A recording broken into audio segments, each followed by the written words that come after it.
ఏమండి కూరగాయలు కొంత కారు తీయండి. నువ్వు కొని కేజీ ఉల్లిపాయలకి 10 రూపాయలు పచ్చిమిరపకాయలకి కారు వేసుకెళ్తే రాను పోను పెట్రోల్కి పెద్ద బొక్క పడిద్ది. కాలనీలోకి వస్తాయి కదా, కామ్గా కొనుక్కో. బండి మీద? ఏ బండి మీద కొంటే బండిలో ఉడకవా?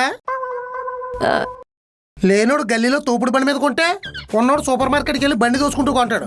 అంతే తేడా. కూరగాయలు ఏడని ఒకటి. మాటలో ఆఫర్లు ఉంటాయి బా, ఏం తెలియదు నీకు. కొబ్బరి పండు ఇచ్చుకుంటానంటే మొహం కొబ్బరి లడ్డు అయిపోద్ది.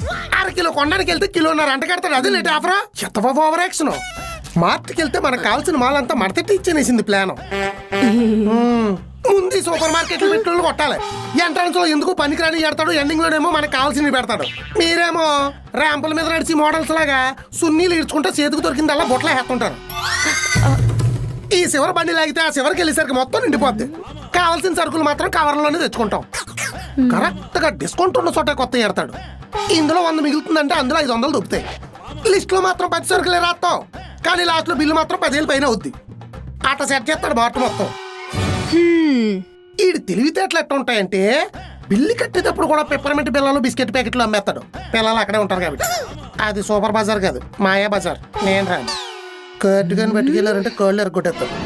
డబ్బులు ఖర్చు అయ్యే పనంటే చాలే పేరాలు డైలాగులు చెప్పి మరీ తప్పించేసుకుంటాడు. ఎక్కడి నుంచి వస్తాయి ఈ డైలాగులు వీడికి?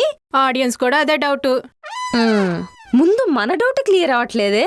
చెత్త ప్లాన్లు వేస్తే ఇలానే చిత్త అవుతాయి. మరి కొత్త ప్లాన్లు ఎక్కడి నుండి వస్తాయి? అదే అర్థం కావట్లేదే. హలో మేడం, మేము బూమ్ బూమ్ రియల్ ఎస్టేట్ నుండి కాల్ చేస్తున్నాం. మా దగ్గర అన్ని ఎమ్యూనిటీస్ ఉన్న విల్లాస్ ఉన్నాయి madam. Starting price just 5 crores madam. అవునా? అయితే అర్ధరాత్రి 2 గంటలకి శ్రీనగర్ కాలనీలో ఉన్న BBI బ్యాంక్ వచ్చేయండి. ఆ టైంలో ఎందుకు మేడం? బ్యాంక్ బంద్ ఉంటది కదా. బంద్ ఉంటేనే కదా బొక్కేయగలం. మేడం, జస్ట్ 5 కోట్ల. నువ్వు గాని నా ముందుంటే స్టీల్ ప్లేట్లు ఇచ్చి కొట్టి చంపేస్తాను. వస్తావేటి? పెళ్ళానికి లేక పప్పు చారు తింటుంటే ఉంచుకుని వచ్చి ఉలవ చారు అడిగిందంట. చారులు తెలియలా కొట్టేస్తాను. పెట్టవే ఫోను. అసలు మన నంబర్లు వీళ్ళ దగ్గరికి ఎలా వెళ్తాయో ఏంటో. ఎలా వెళ్తాయి? కక్కుతుపడి షాపింగ్ మాల్స్ లో కూపన్ మీద రాస్తే వెళ్తాయి. ఓ, కానీ ఈ ఫోన్ కాల్ వల్ల నాకు ఒక ఐడియా వచ్చిందే. పోన్లే, దీన్ని తిట్టడం వల్ల నీకు ఐడియా అన్న తట్టింది. చీప్ గా విల్లా వస్తోందని చెప్పి మ్యూచువల్ ఫండ్స్ లో ఉన్న మనీని విత్డ్రా చేయమని చెప్దాం. ఇంట్రెస్ట్ కన్నా విల్లా మీద వచ్చే ప్రాఫిట్ ఎక్కువ కాబట్టి ఈజీగా ఇరుక్కుంటాడు. అయితే అర్జెంటుగా మనకు పాంప్లెట్ కావాలి. గేట్ కి బొచ్చడు గుచ్చుతారు.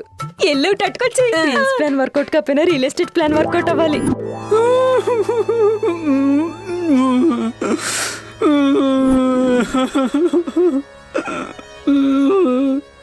కూర్చుని ఎడుతున్నాడురా.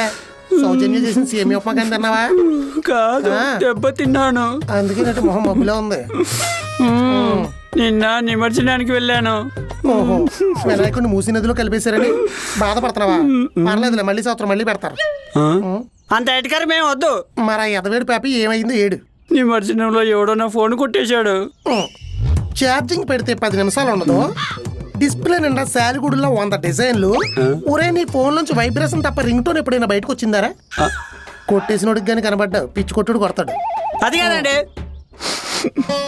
మొన్ననే మ్యాట్రిమోనీలో ప్రొఫైల్ అప్లోడ్ చేశా. ఒక అమ్మాయి రిప్లై కూడా ఇచ్చింది. ఈరోజు కలుస్తా అంది. నిన్న ఫోన్ పోయింది.